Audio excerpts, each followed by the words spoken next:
Hey guys, and welcome to my review of episode 8, season 4 of The Chosen. This is the finale of season 4, and I'm happy to report that I thought it was a fantastic episode, one of the absolute best of this season. And it's a really great way, they really wrapped up the season in a really great and epic way that also still teases a lot, like a big moment to come in season 5. So still very much looking forward to what will come there, but there's going to be spoilers talking about it here, but I'm just going to dive into it. So the main crux of this episode is very much about the build up both amongst Jesus and his disciples and the surrounding areas, and the whole message of that Jesus is going to be arriving in Jerusalem, and word is spreading of that, both good and in both a good and bad way. And so they are going to be, Jesus and the disciples are going to be heading there for obviously what will be Palm Sunday, and just word is spreading wild and everyone is flocking to Jerusalem. So you have a storyline going on with kind of the heads of, like you've got Pontius Pilate and you have King Herod, who are, speculating from a political standpoint what that's going to mean for them and the city, and how they're going to handle Jesus arriving there, what they might and might not have to do to deal with that. Then you have the Sanhedrin, the heads of the Jews basically, and they're very much against Jesus, and they are basically looking to have him executed and removed because they see him as a genuine threat to their faith and to their movement. And so you got things going on there, and a subplot with Shmuel and Yusuf, who are setting off now based on those conversations to tell Jesus of what is coming towards him.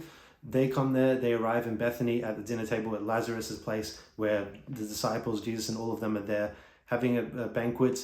And this is the main moment of the episode where Shmuel is there and he wants to reason with Jesus. He says, I believe in you, I want to believe in you, but I also need to understand, what are you hoping to achieve here? And Jesus basically, I can't remember the whole thing word for word, but he goes into the whole thing about, if I needed food and you fed me, I needed water and you gave me drink, and all that sort of thing. So he gives that whole speech, which basically relates to the idea of, believing in God through the good and the bad. And at the same time, no matter what status you hold in life, no matter how rich or poor you are, you should always uphold the tenets of the faith and his message. And so Shmuel kind of questions that, is about suggesting what you would spend time with the lowly people, and this is because he sees that as contradictory to his image of the Messiah. And Jesus is basically saying, this is my message, this is my word, and this is what I'm trying to preach, is that love everyone around you regardless. And it's a really fantastic scene, really profound and very deep and meaningful, and you can see the conflict that him and Shmuel and Jesus have, and it's very raw, and it's the kind of discussion and debate that we still have to this day about the Jesus and the faith and all of that and what it means. So it was really great to see. I think, to me, one of the most interesting moments of this episode is at that table when all of a sudden Lazarus' sister arrives. After earlier in the episode she had spent a great amount of money on buying basically an aroma, and that aroma, when she arrives at this banquet, she falls to Jesus' feet and starts scrubbing them, and essentially preparing him for his burial. And that gets revealed there. That's a bit of a moment. But on top of that, you get this really nice contrast of where she has spent riches for something that seems sort of insignificant, but Jesus is very much, you would say, approving of these actions. And meanwhile, you have Judas, and in particular Shmuel, who finds it disgraceful that she is there on her knees doing this. He thinks he can't be anywhere near. He doesn't want to be associated with any sort of actions. But then you have Judas on top of that, who he sees that, but he's upset, that money is being spent on such an insignificant thing, and he thinks it could have been spent on the poor, it could have been spent on their own mission to fund themselves and all of that. And Jesus kind of shuts him down in that moment, and that was a big moment there.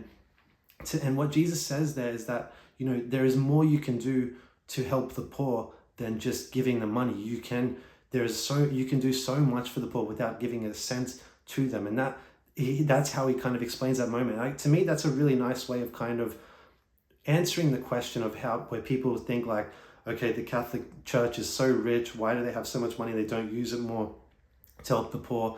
All these sorts of examples, just going to give you on a superficial level, but it kind of answers that question. Is you can build grand churches, you can make fine things, you can spend money on great stuff, but that at the end of the day is not the main aspect of the faith. The main aspect of the faith is giving yourself to the faith, and whether that entails helping the poor and doesn't always mean helping through money, because not everyone has money, but we are all compelled to help those lesser than us, regardless of our status in life. And even if you are a poor person, you are still compelled by Jesus's words to seek to help your fellow man who is just as poor as you, if not worse. So I loved that scene. I thought that was really crucial. But the whole episode kind of culminates where they're finally getting ready. Jesus has got the donkey ready to go, and the disciples are ready to go to make their march into Jerusalem, which will obviously inevitably be his final march, his final journey, if you will, which will lead to obviously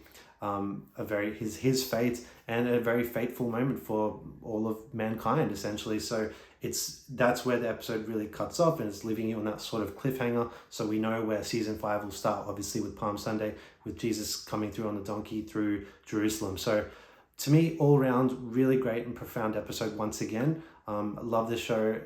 Can't wait for season 5, but at the same time, very much satisfied with what we got in season 4.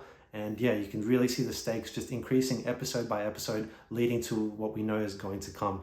And so yeah, very happy with this one.